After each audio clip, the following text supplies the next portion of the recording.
Jeff. Very nice to meet you. Great to meet you too. Thank you so much for being here and for letting me chat with you today. Really quickly, I just have to say this was hilarious. I love the movie. You guys wrote one hell of a clever screenplay. Thank you Love very it. much. Meta-ness of it all. I have to ask, a property like Rescue Rangers, which really found its fan base back in the early 90s with people growing up, like a lot of the Gen Zers and everything, like myself, growing up watching it on Disney Afternoon. How did it come to pass that this was going to be a movie? Like, not everyone knows about it. It's pretty niche. So how did it come to you guys, and how did you guys flesh this out? I think we Disney wanted to reboot the Rescue Rangers, as they do with everything they own, and they sort of asked us if we wanted to do anything with it. And honestly, our first reaction was like, why? We were fans of the show growing up. We were big fans of the show growing up. But I think to your question, like there's not a need to necessarily do all these things over and over again. I mean, they literally are on Disney Plus. You can go watch them whenever you want. And so it was really important for us to not just make another episode of the show. So what we really sort of started asking was like, we really live in this sort of toxic nostalgia of like everything has to be brought back, everything has to sort of be rehashed. Why do we keep doing these things? And once we started putting those questions into the mouths of the characters and into the underlying ethos of the world, the movie really started taking shape to us, and we started getting to really live in the concept of well, what is something what makes something worth rebooting? Why do we keep forcing these things down the throat of the culture? But also at the same time, like, what is the joy that we get out of these things? Why are they valuable sometimes? What are the things worth redeeming and saving and bringing back? So yeah, that was like the fundamental starting place for us. Fantastic. There's so much in this movie that I can't believe you guys got away with. It's so impressive because, it's easy enough to insert something from, old Fox days like Alvin and the Chipmunks because it's now Disney, or any of the Disney properties, some of the Marvel characters and everything like Tigra and everything like that into this. But to get away with characters like Ugly Sonic or Batman and E.T., which, by the way, that has to be a movie later on. You guys have to make that. Um, how, what are the challenges? Yeah, sorry. What are the challenges with bringing those into a script like this, and how did you guys get away with it? Well, I mean, thank you. We're just as shocked as you are, if probably not more, because we've experienced trying to make other things and use other properties. As writers, the challenge is not that hard actually, because we sat there and we wrote, and we were just trying to make ourselves laugh and be like, what makes sense for this scene, and who do we want to see, and who helps, and how is this in a lot of ways, how is this movie a continuation and an homage to Who Framed Roger Rabbit? And the great joy, one of the great joys of that movie is seeing Warner Brothers characters with Disney characters, which was not easy to do back then, and still not easy. So we're writing this, and Dan and I were just like, writing it, and the whole time we're saying to ourselves, well, they're never going to make this. This is never actually going to happen. So it doesn't matter. Let's just keep writing. And so that part wasn't challenging. We just assumed that they would just never do it. But to Disney's credit, and the hardworking lawyers at Disney, and to Akiva Schaffer, our director, who was really the captain of this ship, and our producers at Mandeville, everyone really buckled in and were like, how do we make this happen? And every character you see there had its own negotiation. It was just like, it just took time and energy to try to get people to agree, or if it was lawyers telling us ways to maybe have to change lines around so a character might be able to fall under satire law, like, we would do it. But it was really just about we push the envelope as much as possible, and then our amazing team of people led by Akiva were like, what can we get away with, and what favors can we call in? There's a lot of Akiva just knows everyone, and people respect him from his amazing work at SNL with Lonely Island to Pop Star to everything he's done.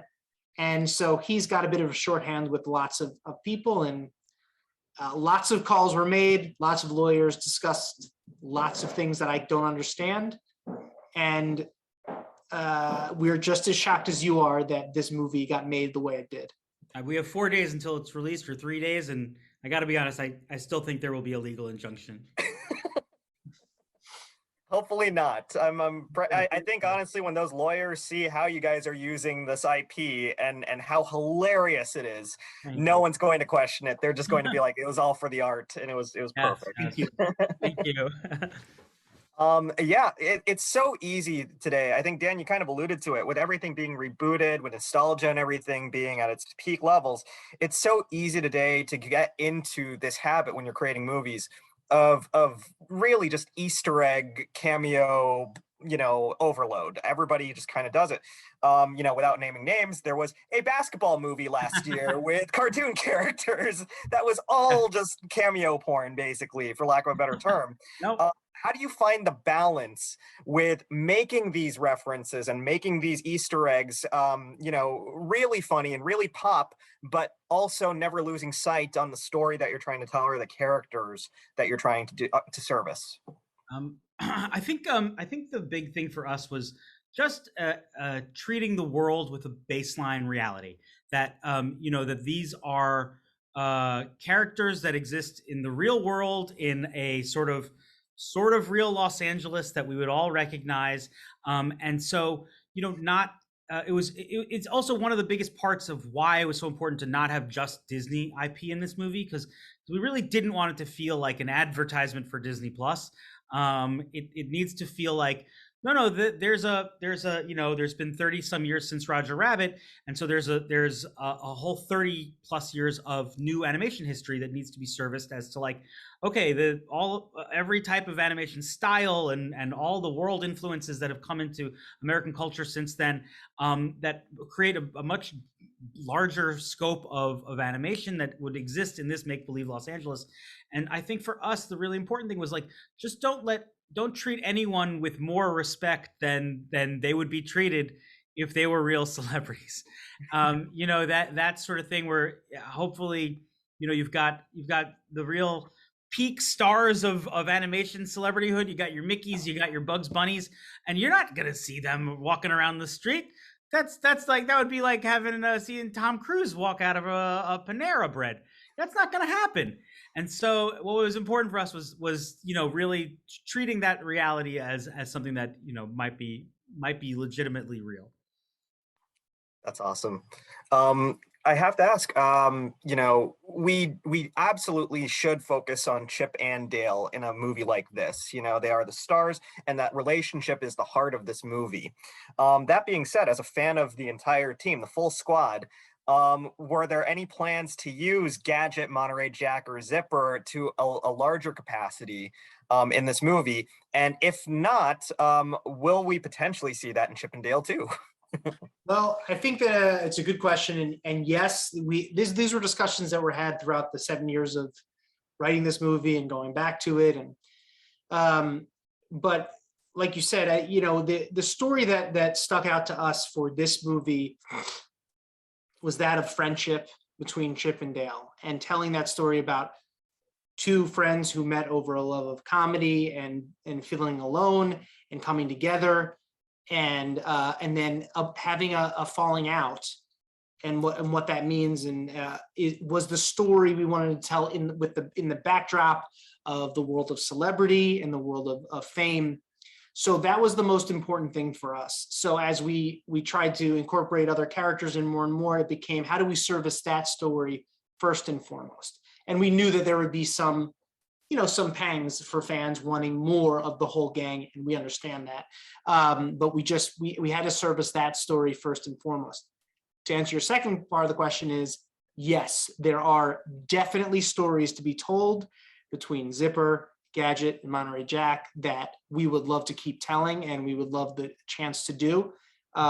We're treating all of these characters like they're real people, so they have lives, they have regrets, they have a history, they have dreams and aspirations, they have things that they've let go of, they've had relationships that have ended, have relationships that have begun, they have breakups and makeups. So they all have these full, rich lives that we would love the chance to continue to tell and explore in this kind of crazy backdrop that we made for this movie. So yes, we love those characters just as much as you do, and would love nothing more than the opportunity to tell stories with them more at the center of it.